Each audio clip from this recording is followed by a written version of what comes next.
மதி உங்ககிட்ட என்ன சொன்னா சொல்லுங்க.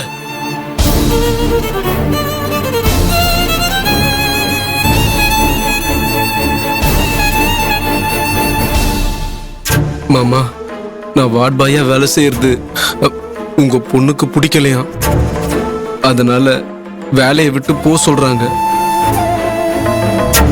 நான் கொஞ்சம் எமோஷன் ஆயிட்டேன்.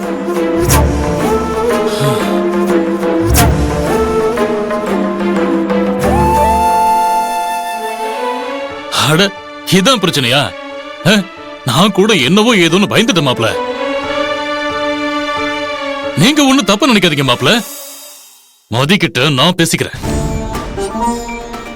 இங்க பாரு, மாப்பிள்ளையே கௌரவம் பார்க்காம இங்க வந்து வேலை செய்யறாருனா நீ எதுக்கு அவரை வேலையை விட்டு போக சொல்ற? இன்னொரு தடவை அப்படி சொன்ன உன்னை தொலைச்சிருவேன். மாப்பிள்ளை இங்கதான் வேலை செய்வாரு. நீ மாப்பிள்ளை சொல்றதா கேட்கணும், புரியுதா?